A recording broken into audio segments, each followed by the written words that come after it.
Assalamualaikum warahmatullahi wabarakatuh.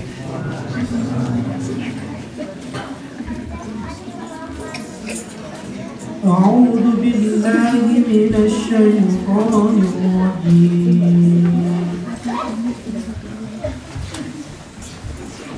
Bismillahirrahmanirrahim. Walillahi ma fis samawati wa ma fil ardh wa ilallahi turja'ul umur.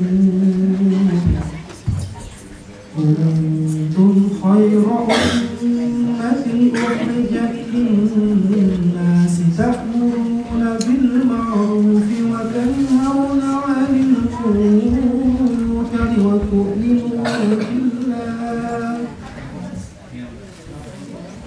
Walau amana ahlul kitab lakana khayran lahum minhumul mu'minuna wa aktsaruhumul fasiqun. Lan yadurrukum illa adha wa in yuqatilukum yuwallukumul adbar thumma la yunsarun. ضربت عليهم الذلة أينما ثقفوا إلا بحبل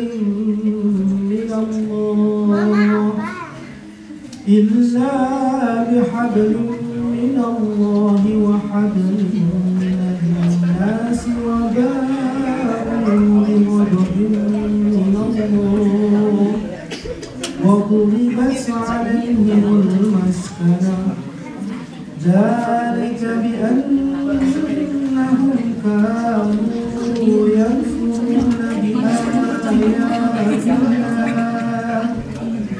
بآيات الله ويقتلون الأنبياء بغير حق ذلك بما عصوا وكانوا يعتدون. ليسوا سواء من أهل الكتاب أمة قائمة يتلون آيات الله آناء الليل وهم يسجدون يؤمنون بالله واليوم الآخر ويأمرون بالمعروف وينهون عن المنكر ويسارعون في الخيرات وأولئك من الصالحين. ولا يفعلوا من خير فلن يكفروه والله عليم بالمتقين. صدق الله العظيم.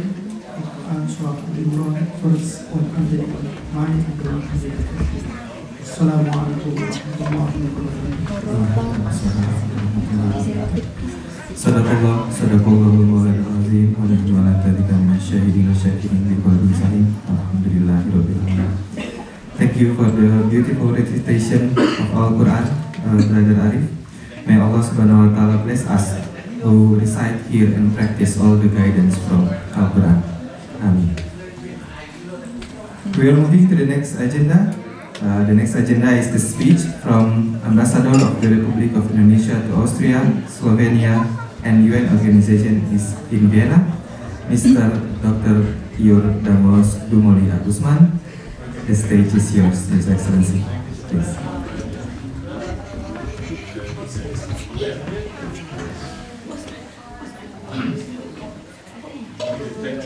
Assalamualaikum warahmatullahi wabarakatuh. I noticed that all of us speak Indonesians and guests who speak foreign language are not yet here, so allow me to speak Germany. I speak Germany, Indonesian. Pak Ustadz Dr. Abbas Mansur, selamat datang ke kota Wina yang dingin ini. Semoga suasana silaturahmi di ruangan ini memberikan kehangatan kepada Pak Ustadz dan bisa bersama kami. Dan teman-teman dari Wapena, Pak Acak, Pak Wisnu, dan para senior di sini saya perhatikan, dan saudara-saudara sekalian, senang sekali kita bisa berbahagia dalam rangka menjalankan ibadah puasa dan menjelang memenangkan hari kemenangan. Kita masih bisa berkumpul di sini dalam keadaan sehat walafiat. Ini merupakan acara rutin Pak Ustadz di KBRI ini.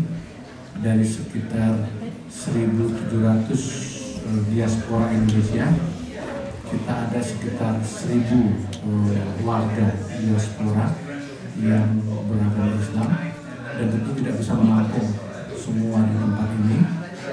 Dan biasanya kita selalu mengundang juga teman-teman yang memiliki ketertarikan dengan Indonesia dan Indonesia Islam tentunya, dari berbagai lembaga-lembaga yang berada di Austria. Nanti Pak Ustadz bisa banyak berkenalan. Selain itu kami juga mengundang duta besar, walaupun tidak semua duta besar kami undang karena itu akan membuat protokol yang lebih ribet. Jadi kita untuk hari ini mengundang 3 duta besar yang kebetulan selama ini jarang hadir bersama dengan kita, yaitu duta besar Saudi Arabia, duta besar Pakistan, dan duta besar Bangladesh. Dan itu juga kita nanti mengundang beberapa rekan yang memiliki kerjasama dengan kita, tentunya sudah sering datang kemari. Tapi untuk Profesor Aslan sudah sering juga belum ya? Nah, Profesor Aslan juga merupakan salah satu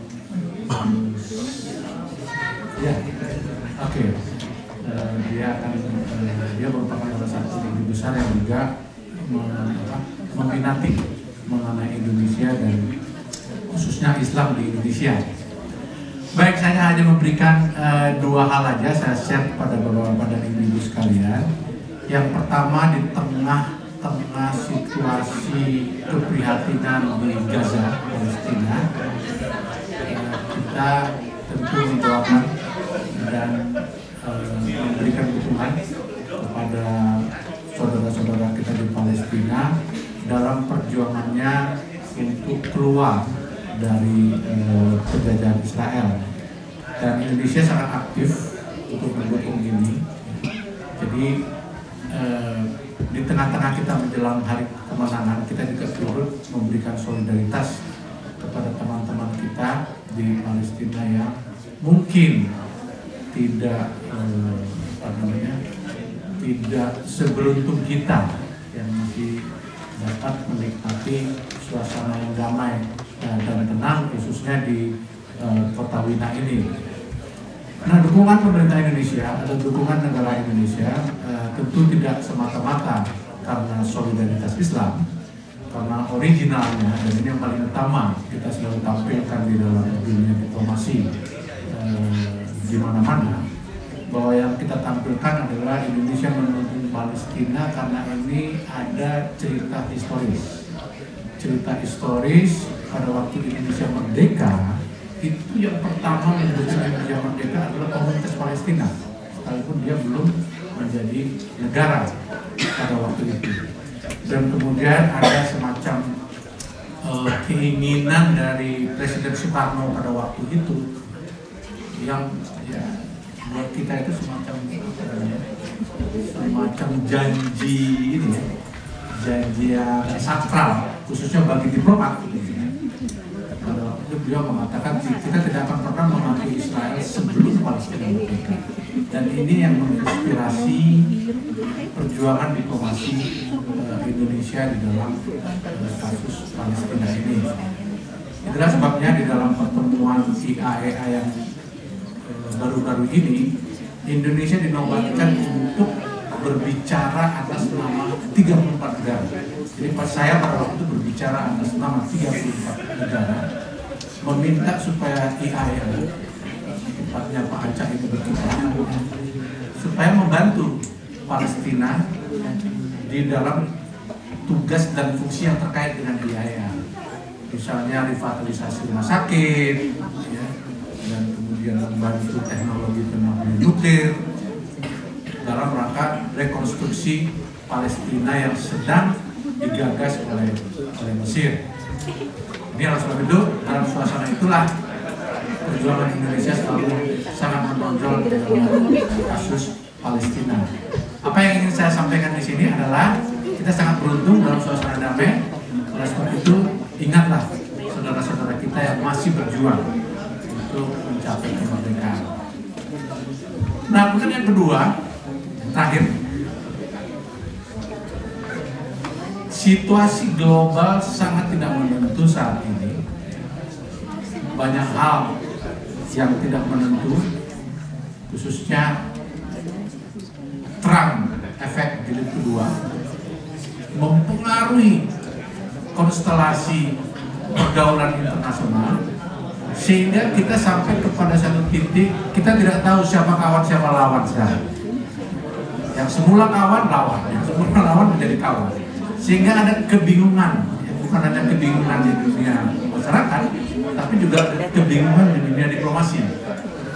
Kita kadang-kadang nggak ngerti lagi nih konstelasi ini. Nah, kehebohan politik ini ternyata juga merambah kepada kehebohan ekonomi. Oleh sebab itu, situasi ekonomi di hampir semua negara itu sedang mengalami perjuangan yang hebat, termasuk Indonesia. Dan kalau misalnya Bapak dan Ibu mengatakan hanya Indonesia yang mengalami itu juga tidak benar. Di Wina juga mengalami ini, teman-teman di Wina ini beli gas saja mahal sekarang, mana macam-macam, dan inflasi juga cukup tinggi. Artinya global ekonomi ini sangat mewabah. Krisis ekonomi ini mewabah dunia sekarang secara global dan termasuk Indonesia.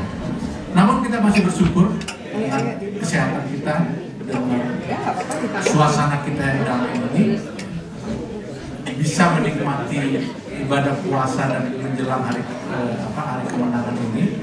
Kita juga harus berpikir kepada masyarakat Indonesia. Masyarakat Indonesia juga mengalami situasinya sendiri. Saya kadang-kadang melihat semangat masyarakat Indonesia yang tetap ingin mudik, ya, ini tetap mudik di tengah, maksud saya di tengah beban ekonomi yang cukup besar. Mereka masih ingin mudik, dan mudik ini kadang-kadang dari perspektif Australia, wah ini kamu sia-sia aja, ini wasting time, wasting money dan sebagainya, ya. Tapi ingatlah, ini merupakan satu tanda bagi masyarakat Indonesia bahwa masyarakat Indonesia ini ternyata lebih mencintai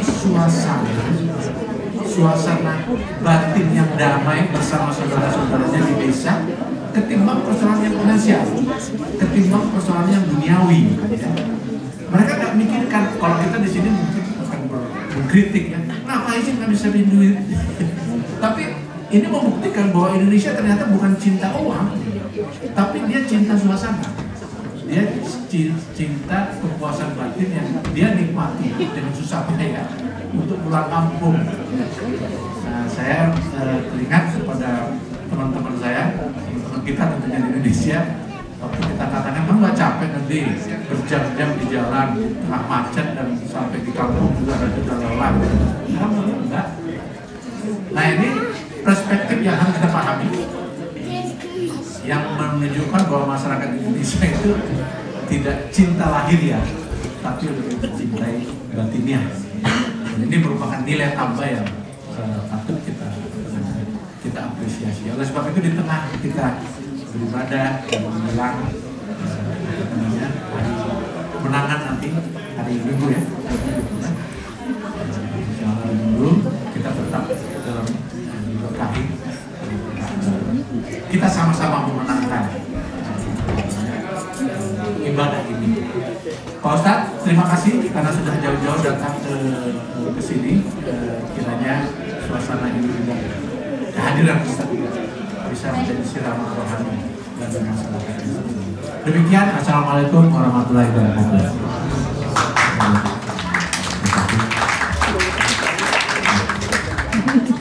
Mr. Ambassador, Mr. Ambassador Lee, there is any gift or present from Ustaz Abbas from Human Initiative. Mr. Ambassador, will you?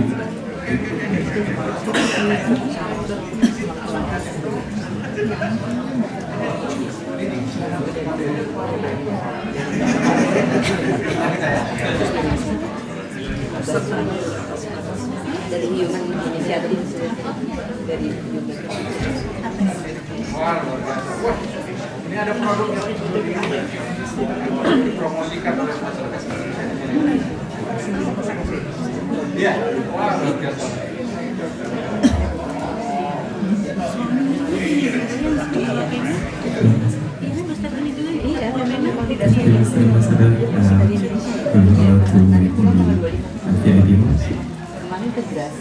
Okay, now we are entering our main event, it's the sermon.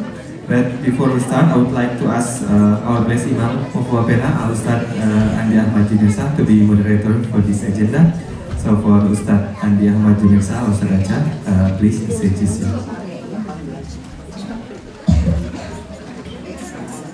Bismillahirrahmanirrahim. Assalamualaikum warahmatullahi wabarakatuh. Alhamdulillah, nahmaduhu wa nasta'inuhu wa nastaghfiruh wa na'udzu billahi min shururi anfusina wa min sayyiati a'malina. May yahdihillahu fala mudilla lahu wa may yudlil fala hadiya lahu. Asyhadu an la ilaha illallah wahdahu la syarika lahu wa asyhadu anna Muhammadan abduhu wa rasuluhu wa nabiyuhu. Allahumma shalli wa sallim ala sayyidina Muhammadin wa ala alihi wa ashabihi wa man tabi'ahum bi ihsan ila yaumil din. Bapak Dubes Dr. Muslim Usman dan Ibu yang mungkin sedang menerima tamu VIP yang sama-sama kita muliakan, Bapak Akil Alfian Malala, Bapak SM dan Ibu Dike yang juga kami muliakan, Bapak Ibu sekalian, staf KPRI, teman-teman Wapena sekalian yang insya Allah masih kuat menunggu 10, 15, 20 menit sebelum buka puasa. Saya tidak akan berpanjang-panjang ke depan. Ustaz Dr. Abbas Nasir Allah ini, beliau ini adalah Ustaz langganannya Wapena. Insya Allah beliau sudah paham kenal Wapena dan kita semua kenal dengan beliau. Jadi beliau ini mengamalkan S1, S2, S3 di Al-Azhar di bidangnya itu akidah filsafat. Jadi beliau juga salah satu tim penerjemah Al-Quran dalam bahasa Indonesia di Kementerian Agama sampai tahun 2019 kalau nggak salah. Dan beliau insya Allah sebelum kita buka nanti, Bapak Ibu sekalian mohon ketenangan. Adik-adik boleh main, tapi bapak ibu-ibu yang sudah ibu-ibu dan bapak bisa tenang untuk menunggu 10-15 menit sebelum waktu buka kita. Beliau akan menyampaikan topik moderasi Islam dalam perspektif Indonesia. Ini topik yang sangat-sangat baik, yang sangat mungkin kita nantikan di sini. Bagaimana Islam kita adalah Islam yang tengah-tengah ya Pak Islam, Islam yang wasatiyah, ya. Islam yang di tengah-tengah, Islam yang moderat. Maka kemudian kita bisa menyampaikan nilai-nilai Islam itu kepada seluruh dunia, dan ini datang dari Indonesia dan mudah-mudahan nanti bisa akan dapat menyampaikannya di 15 menit ke depan. Saya tidak akan berpanjang lebar tentunya, kami persilakan pada Ustaz Abbas untuk menyampaikan topik yang sudah dipersiapkan. Tafadhol, Bismillahirrahmanirrahim. Assalamualaikum warahmatullahi wabarakatuh. Alhamdulillahirabbil alamin. Wassalatu wassalamu ala sayyidil mursalin wa ala alihi wa sahbihi ajma'in. Wa sahbihi sadri wa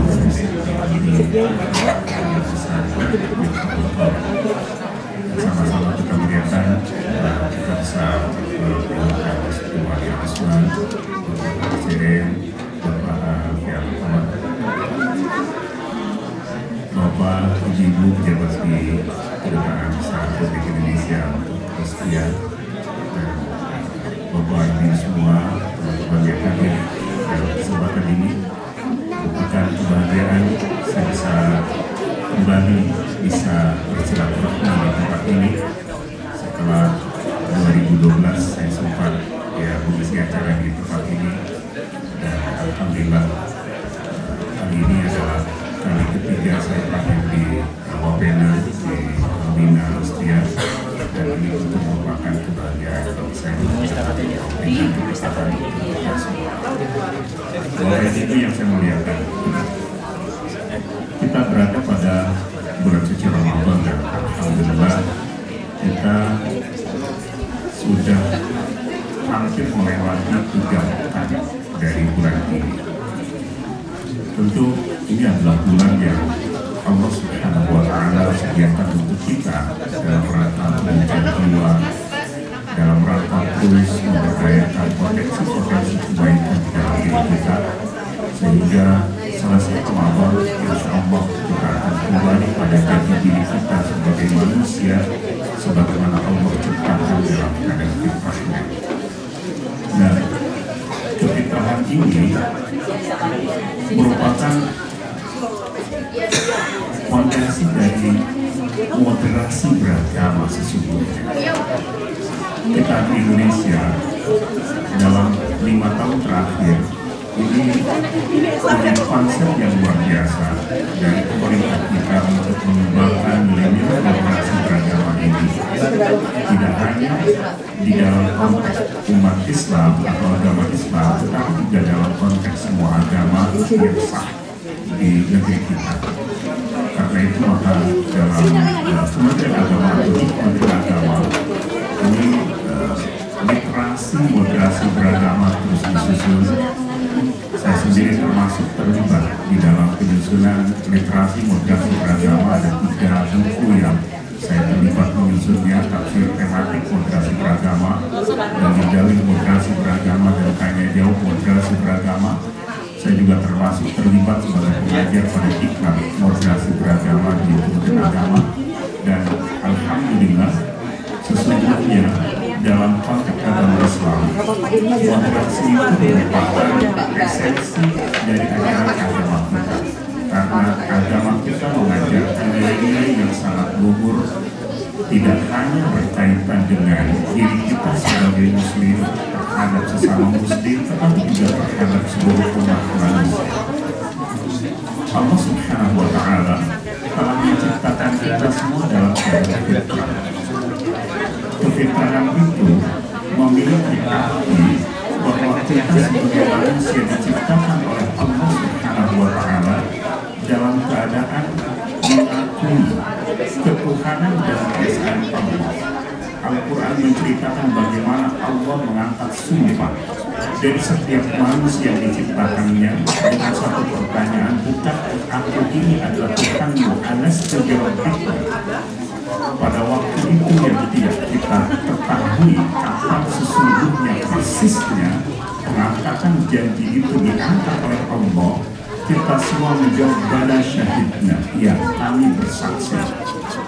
Karena itu maka seluruh manusia diciptakan oleh Allah dalam keadaan siap untuk taat tunduk pada hukum-hukum yang ditetapkannya, baik ditetapkan dalam konteks kealaman, karena itu menjadi sunnatullah di alam semesta ini, maupun dalam konteks hukum-hukum yang diturunkan oleh Allah terhadap Rasulnya atau terhadap para Rasulnya, yang disebut dengan sunnah tasyri'iyah, hukum-hukum agama.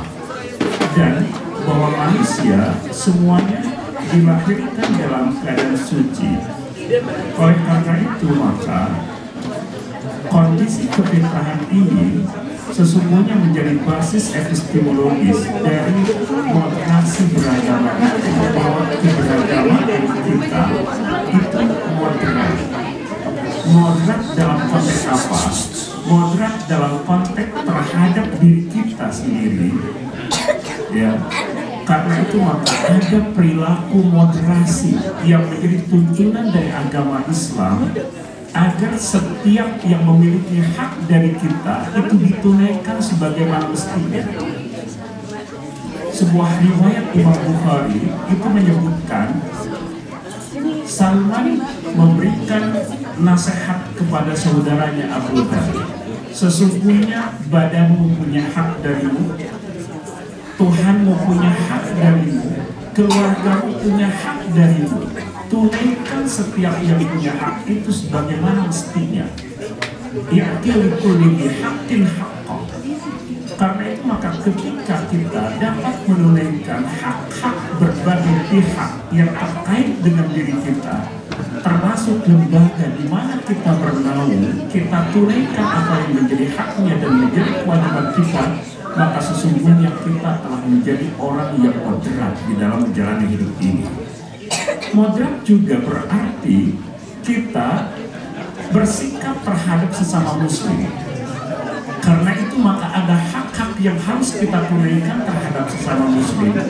Hadis-hadis Rasulullah menjelaskan, ada riwayat yang mengatakan ada 5 hak, ada yang mengatakan 6 hak, dan itu semua kemudian kita tunaikan sebagaimana mestinya. Kita menghargai keragaman di dalam keberagaman di tengah-tengah umat ini, karena tidak semua persoalan agama ini bersifat ketetapan yang tidak bisa diganggu-gugat, tetapi ada banyak hal yang sesungguhnya merupakan mutaghayyirat yang bersifat fleksibel, dan itu yang kemudian membuat terjadinya banyak keragaman di tengah-tengah umat ini yang merupakan perbedaan pendapat di tengah-tengah umat ini. Ini yang kemudian juga kita harus hargai, harus hormati, bahwa masing-masing memiliki hak untuk menjalankan apa yang menjadi tuntunan ajaran agamanya sesuai dengan pemahamannya masing-masing. Dan tentu dalam hal ini juga adalah kita dituntut untuk bersikap moderat terhadap manusia secara keseluruhan, terlepas dari ras, budaya, dan agama yang dianutnya. Karena begitulah Allah Subhanahu wa Ta'ala telah menciptakan kehidupan umat manusia ini, itu terjadi keragaman. Al-Quran menyebutkan bahwa keragaman itu adalah dimaksudkan agar kita ta'arafu, agar kita saling mengenal. Wala yazaluna mukhtalifina illa man rahima rabbi wa dzalika khalaqa khalaqahum. Allah ciptakan manusia itu ada di dalam keragaman itu dan akan terus selalu begitu. Karena itu maka konsep moderasi di dalam agama kita dituntut agar kita hidup berdampingan dengan siapapun, karena setiap orang memiliki potensi kebaikan di dalam dirinya yang akan terekspresikan di dalam kehidupan sehari-harinya yang menjadi perilakunya. Basis dari kebaikan perilaku itu dibangun di atas kefitrahannya, di mana manusia diciptakan sebagai manusia yang baik, kecuali sudah terbukti bahwa perilakunya itu bertentangan dengan nilai-nilai kemanusiaan, bertentangan dengan hukum-hukum yang berlaku. Demikian pula manusia dituntut atau kita dituntut untuk belajar bersama atau belajar dari berbagai sumber. Dari siapapun pengetahuan itu kita dapatkan, bahwa potensinya adalah manusia memiliki kecenderungan untuk memikirkan sesuatu yang bermanfaat bagi kehidupan umat manusia, dan itu yang kemudian harus kita pelajari, harus kita ambil manfaatnya. Itulah sebabnya Rasulullah SAW bersabda, al-hikmatu dhalatul mu'min. Kearifan itu, ilmu pengetahuan itu adalah barang hilang milik orang mukmin. Anna wajadaha fahuwa ahaqqu biha. Dari manapun dia mendapatkannya, dia lebih berhak untuk merebutnya kembali. Karena itu maka moderasi beragama menuntut agar kita hidup berdampingan secara rukun, secara harmonis dengan berbagai pihak, sampai kemudian terbukti ada hal-hal yang bertentangan dengan nilai-nilai kemanusiaan, dan itu tentu bukan hanya sekedar menjadi lawan dari agama yang kita anut ketika perilaku-perilaku itu bertentangan dengan nilai-nilai kemanusiaan, tetapi bertentangan dengan kemanusiaan itu sendiri. Karena itu maka keislaman itu identik dengan kemanusiaan, insya Allah. keislaman menuntut agar kita hidup secara damai dengan berbagai pihak yang terkait dengan hidup kita. Saya kira itu yang bisa saya sampaikan oleh Ibu berkaitan dengan konsep moderasi di dalam perspektif kita sebagai Muslim dan perspektif kita sebagai orang Indonesia. Terima kasih, saya kembalikan ke moderator. Baik, Masya Allah, terima kasih banyak Ustaz atas konsultan waktu yang sedemikian singkat ini. Kalau ahlinya yang ngomong itu alhamdulillah penuh dengan isinya daging semua istilahnya, Insya Allah. Jadi beliau tadi saya sedikit mencatat bahwa badanmu punya hak, jadi kita tuh mesti adil ya Ustaz. Badan kita punya hak, Tuhan pun punya hak, dan keluarga kita punya hak. Jadi nggak boleh kita kemudian kita ibadah tapi kita lupa dengan keluarga kita, atau ibadah atau kita mementingkan badan kita sehat segala macam tapi kita lupa dengan ibadah kita. Nah, sikap yang moderat itu sangat dibutuhkan insya Allah untuk menjalankan kehidupan beragama kita, utamanya di bangsa Indonesia, di mana banyak sekali bukan hanya agama Islam, tapi kita punya tetangga-tetangga yang mungkin non-Muslim, dari saudara kita Kristiani atau Buddha atau Hindu, Konghucu dan lain sebagainya. Jadi untuk kemajuan bangsa tentunya kita mengedepankan sikap-sikap yang moderat tersebut. Jadi beliau juga menyatakan atau menyampaikan mengenai hal-hal yang sifatnya mutabayyinah atau fleksibel. Jadi yang penuh dengan perubahan. Jadi agama kita tuh ada hal-hal yang begitu, ada tentunya ada hal-hal yang usul yang sifatnya adalah akidah, tauhid, tapi tentunya juga ada hal-hal yang sifatnya fleksibel. Bapak Ibu sekalian, waktu insya Allah dalam waktu 5-6 menit lagi kita akan insya Allah berbuka puasa. Jika ada yang ingin ditanyakan, satu pertanyaan kami izinkan pada Bapak Ibu sekalian, mungkin pertanyaan singkat. Jika ada, maka tolong mengangkat tangan sebelum buka. Tapi ini bukan kuis ya, tapi insya Allah tidak ada hadiahnya, tapi insya Allah mungkin akan menambah wawasan khazanah apa yang telah dibahas bersama kepada sahabat kita Mas Imam precise and concise. Assalamualaikum Ustaz, langsung saja Ustaz. Ingin bertanya, menyikapi misalnya lagi panas politik di sini, bagaimana sebut saja beberapa ada partai yang menang, kira-kira kehidupan sebagai Muslim merasa agak was-was, beberapa kebijakan yang bisa dibilang seperti agak sensitif, tapi bagaimana sebagai seorang Muslim menyikapi sementara kita ikut aturan negara yang memang menjadi kebebasan, namun ada beberapa aturan yang sedikit mengganggu. Moderasi beragama yang bagaimana yang harus kita lakukan saat ada aturan hukum berlaku, bagaimana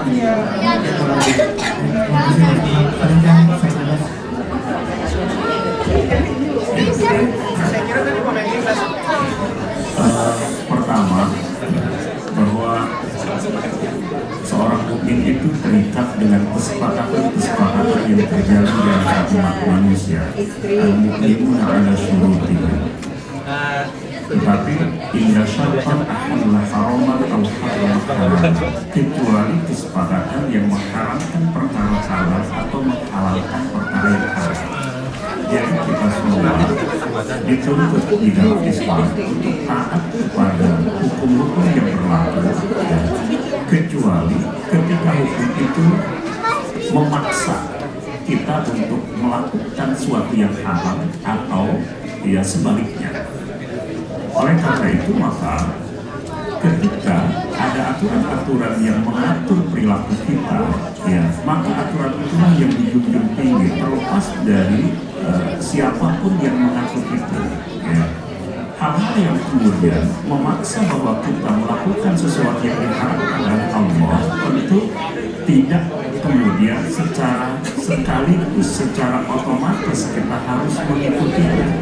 Tetapi kemudian kita dituntut untuk bersikap bijaksana agar tidak membuat kita terjerumus ke dalam hal-hal yang diharamkan, tetapi juga kita tidak menjadi kelihatan seperti yang janggal gitu ya, yang kemudian bisa membuat seseorang itu terjebak ke dalam hukum-hukum atau persoalan-persoalan hukum yang berlaku di negerinya gitu ya. Karena itu maka sebijaksana mungkin lalu kemudian kita berbuat, tetapi tetap kita berpegang pada norma-norma di dalam ajaran agama kita.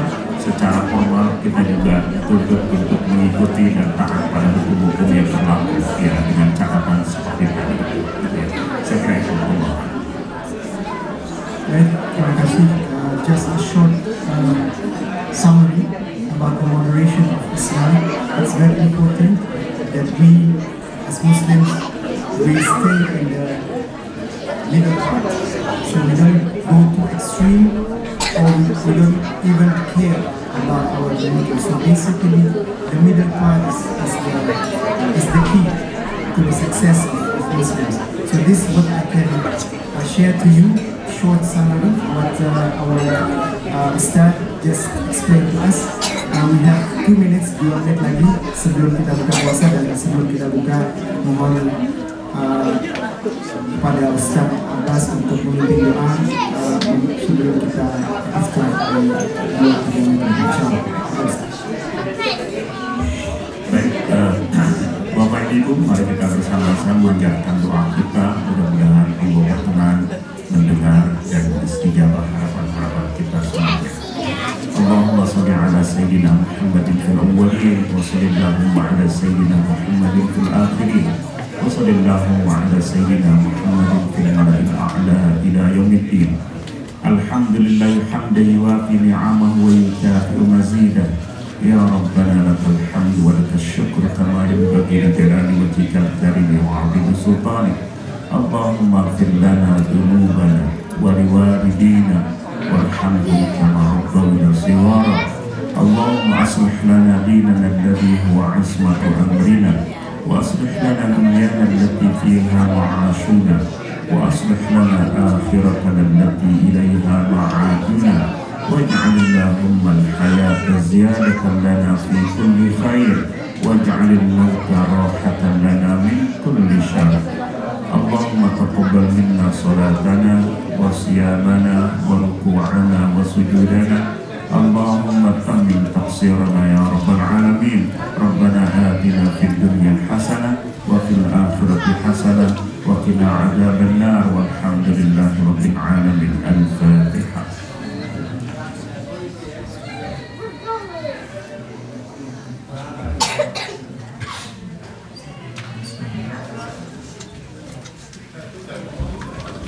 Allahumma laka sujud wa laka amantu wa ala rizqika aftartu wa baraka ya rahman.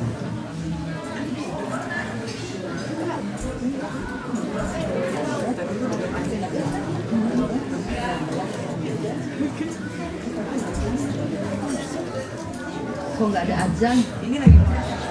Allahumma shalli ala sayyidina Muhammad. Allahu akbar, Allahu akbar. Allahu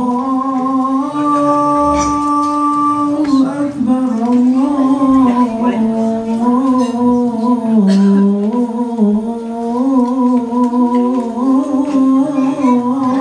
akbar.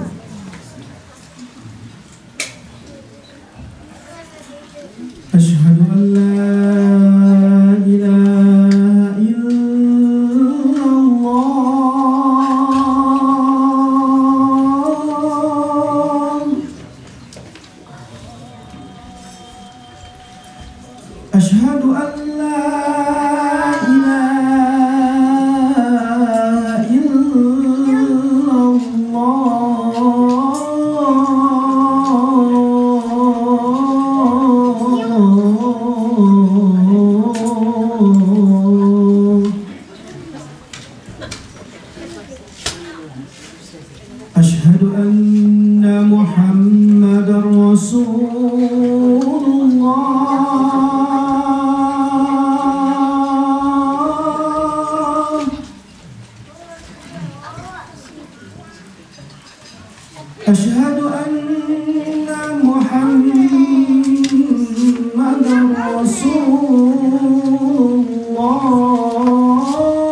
حي على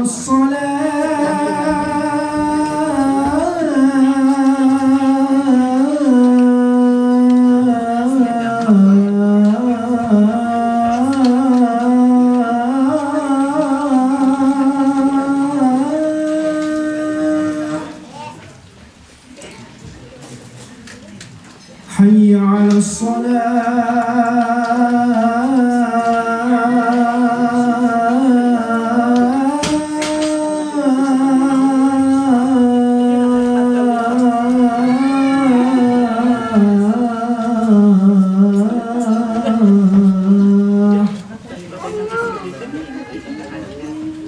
حي على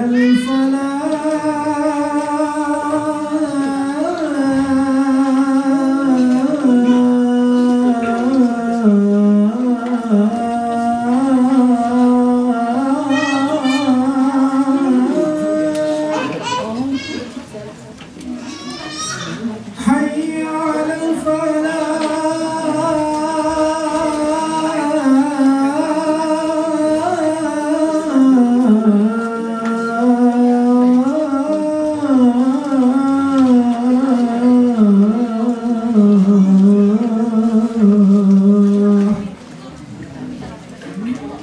الله أكبر الله أكبر لا إله إلا الله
Bapak Ibu, ladies and gentlemen, while we enjoy our breakfast, we would like to give some information.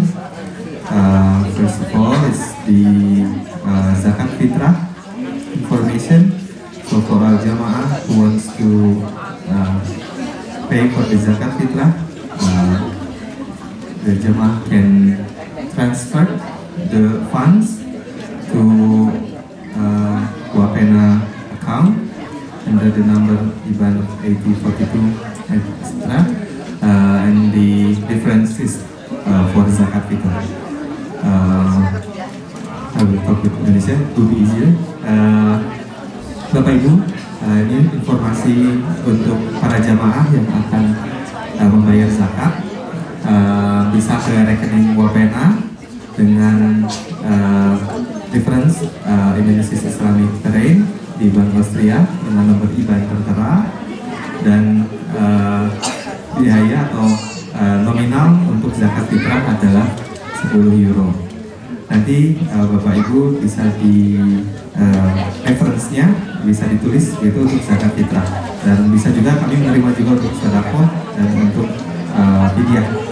Untuk pembayaran fidyah juga 10 euro per hari per orang. Jadi untuk pembayaran fidyah adalah 10 euro per hari per orang. Jadi nanti misalkan apabila satu orang itu membayar fidyah selama 30 hari maka dikali 30 sehingga pembayarannya nanti 30 euro. Lalu informasi yang lain adalah itikaf, Bapak Ibu. Jadi dari Masjid As-Salam Wapena sudah mengadakan itikaf mulai dari hari yang kemarin, malam yang kemarin. Nanti untuk Bapak Ibu yang akan itikaf dapat mengisi Google Form untuk dapat kami data. Penutupan itikaf adalah Hamin 1 sebelum malam itikafnya untuk kami data, dan untuk jamaah wanita harus didampingi dengan mahramnya atau minimal ada 2 orang dari jamaah wanita.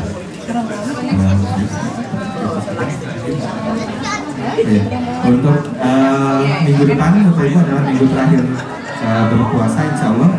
Maka masih ada dari masjid mengadakan 2 kajian, yaitu hari Selasa dan hari Kamis, Bapak Ibu.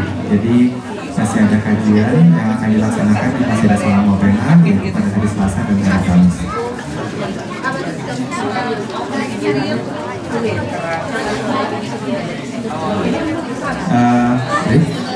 Terima kasih Bapak Ibu atas kehadirannya. Selamat menikmati jamuannya. Kita akan sholat maghrib dalam waktu insya Allah 10-15 menit lagi. Nanti jamaah putri akan di belakang dan jamaah putra akan di depan. Kita akan berputar, Bapak Ibu. Jadi nanti jamaah putri yang di belakang sampai ke ruang apabila berlebih nanti ruang belakang bisa dipakai, dan jamaah putra akan maju ke depan. Begitu. Lalu nanti untuk selesai sholat maghrib akan diadakan jamuan makan malam. Nanti urutannya dari jamuan makan malam adalah tamu VIP dulu, lalu anak-anak, lalu ibu-ibu, dan terakhir bapak-bapak. Seperti biasa. Jadi urutan untuk nanti setelah sholat maghrib jamuan makan. Jamuan makannya yang pertama dari tamu VIP, lalu anak-anak, lalu ibu-ibu, dan terakhir adalah bapak-bapak. Baik, terima kasih. Kurang lebihnya saya mohon maaf. Bapak Ibu, selamat menikmati, selamat melanjutkan santap buka puasanya. Sampai bertemu lagi. Mohon maaf atas segala kesalahan. Terima kasih. Assalamualaikum warahmatullahi wabarakatuh.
Harus daftar juga nggak Tante?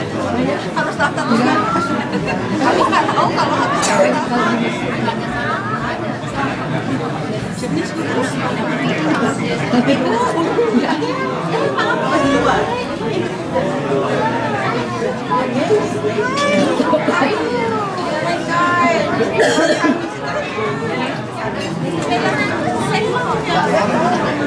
Enak pastel ya, pastel belum.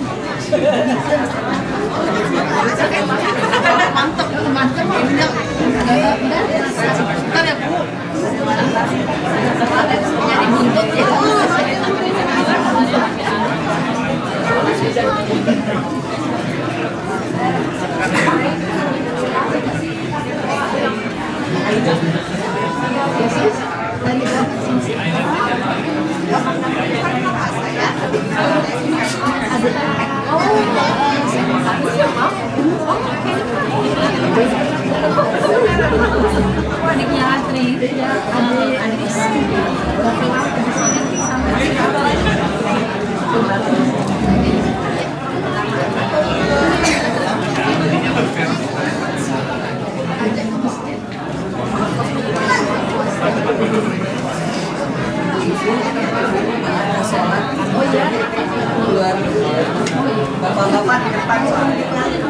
pindah ke belakang.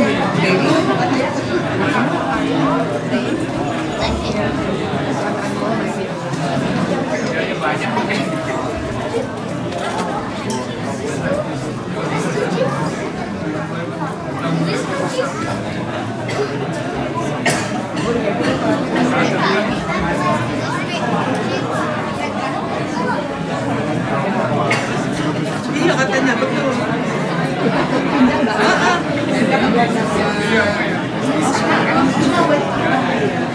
Ibu-ibu, karena kan sholatnya ngadepnya ke sana, jadi kita pindah ke belakang ya. Sekarang pada pun kita pindah ke belakang. Ibu-ibu, kita pindah ke belakang ya. Sebelumnya ada sana sholatnya, jadi kita pindah ke belakang.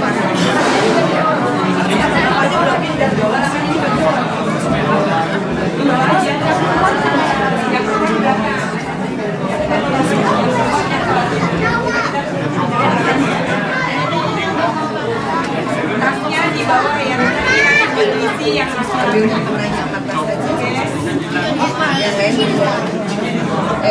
barang-barangnya di bawah, di belakang.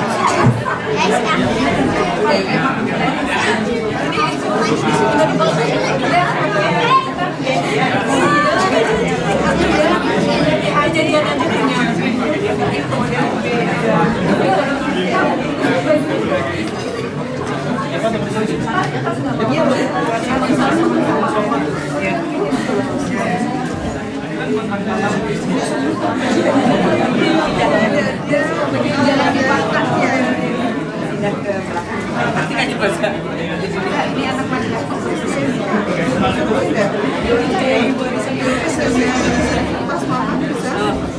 Oh, siap jatuh bilang kita pindah ke belakang. Karena di sini masuk ke belakang karena pada masalahnya nggak ada ya. Dicek. Buang sampah ada apa di front?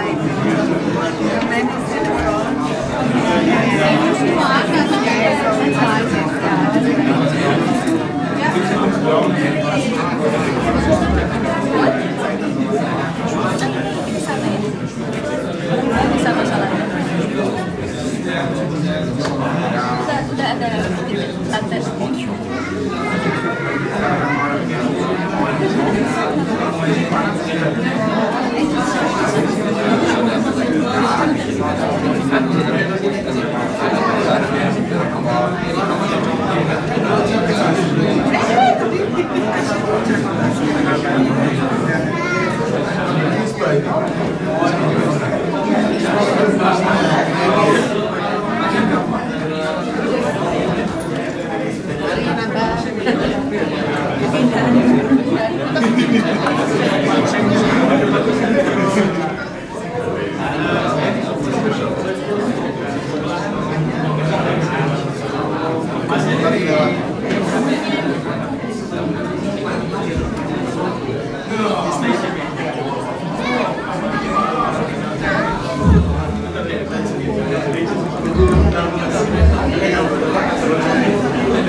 Di sini jangan dipenuhi gitu saya.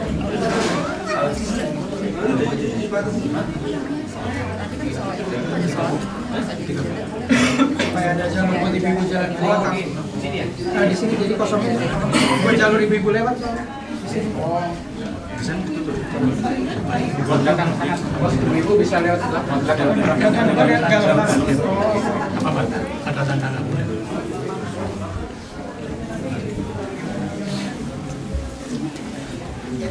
Aku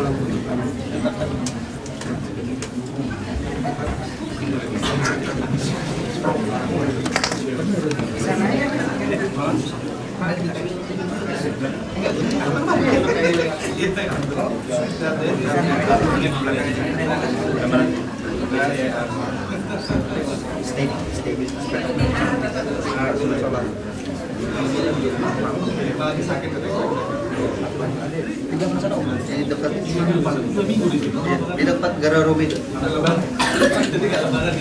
Siapa? Di mana? Aku udah lupa.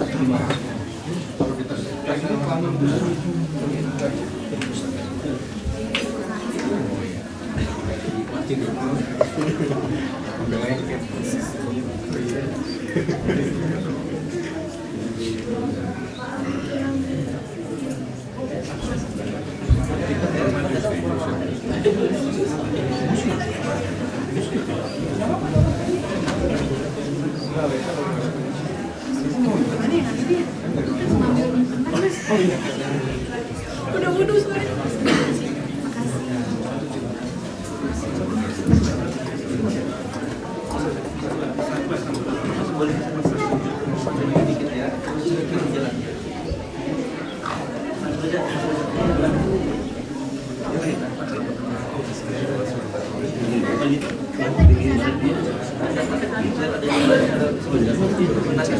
Mohon sosok yang kosong di depannya diisi terlebih dahulu supaya bisa optimal untuk sholat berjamaah.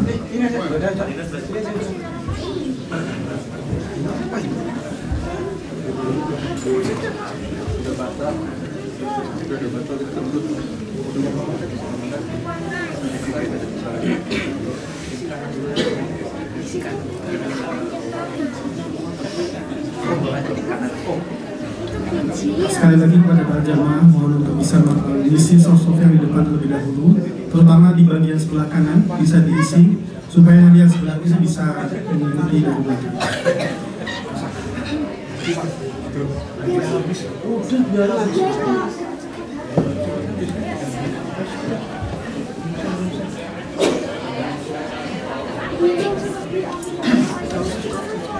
Allahu Akbar, Allahu Akbar, asyhadu an la ilaha illallah, asyhadu anna Muhammadar Rasulullah, hayya 'alas salah, hayya 'alal falah, qad qamatis salah, qad qamatis salah, Allahu Akbar, Allahu Akbar, la ilaha illallah.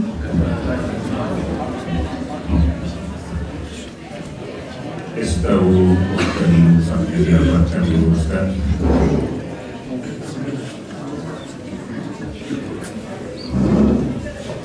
Allahu Akbar.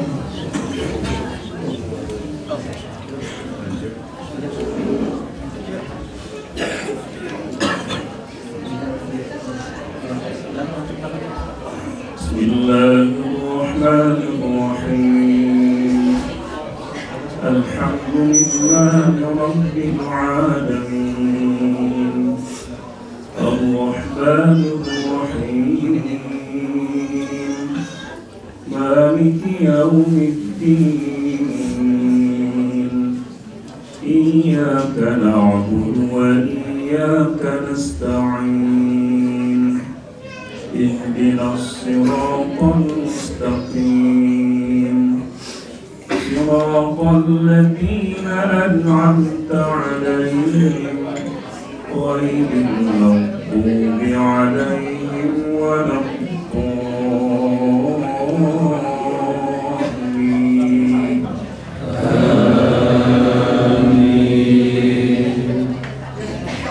بسم الله الرحمن الرحيم.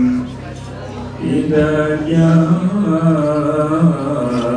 نصر الله والفتح ورأيت رأيت الناس يدخلون في دين الله أفواجا فسبح بحمدك واستغفر إنه كان توابا.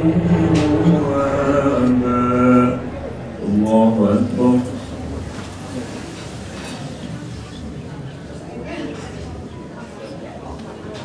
سمع الله لمن حمده.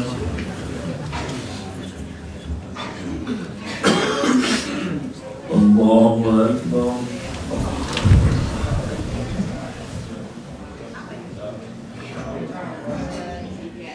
الله أكبر.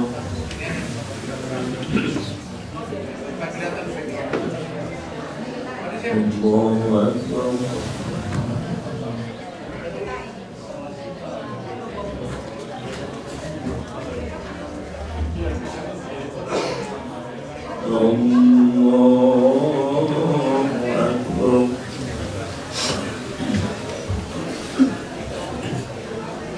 بسم الله الرحمن الرحيم. الحمد لله رب العالمين الرحمن الرحيم مالك يوم الدين إياك نعبد وإياك نستعين اهدنا الصراط المستقيم صراط الذين أنعمت عليهم غير المغضوب عليهم ولا الضالين.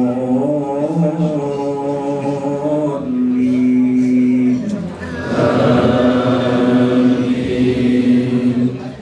بسم الله الرحمن الرحيم.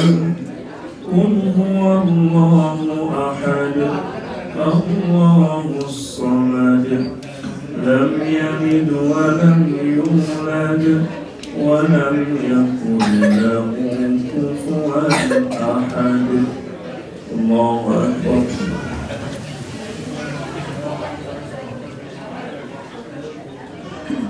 سمع الله لمن حمده.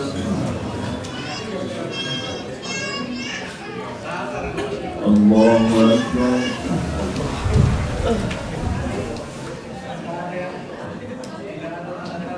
الله أكبر. الله أكبر.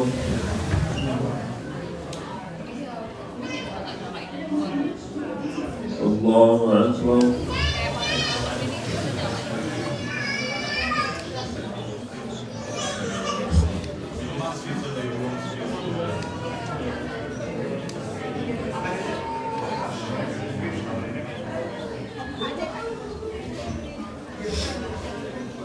الله أكبر.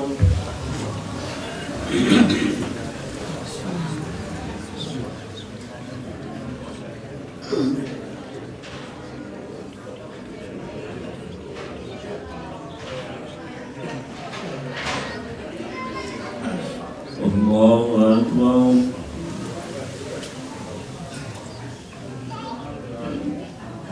سمع الله لمن حمده.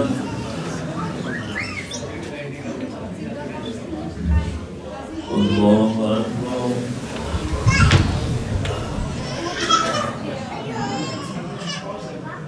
الله أكبر. الله أكبر.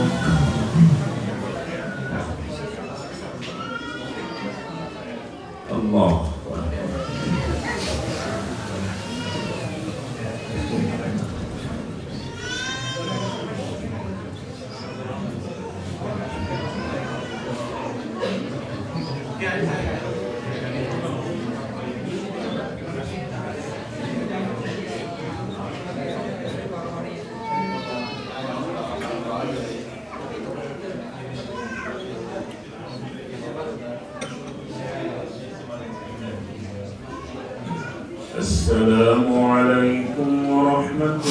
الله.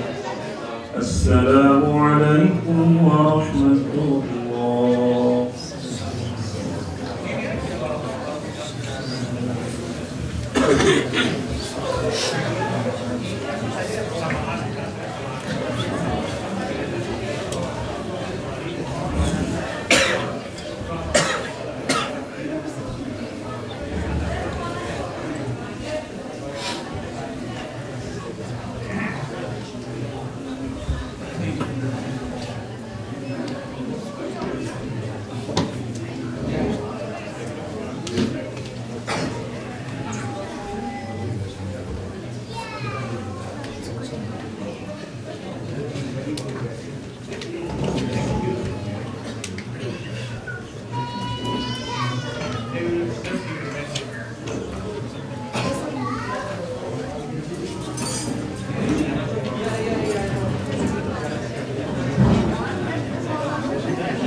Assalamualaikum warahmatullahi wabarakatuh. Kepada seluruh jamaah Iftar KBRI Wapena, untuk pengambilan makan malam akan diawali oleh tamu VIP, dilanjutkan anak-anak, kemudian ibu-ibu, dan terakhir bapak-bapak. To all audience of Iftar KBRI Wapena, for having meals, please, it will be start with the VIP guests, then the children, and then ladies, and last for gentlemen. Thank you so much. Assalamualaikum.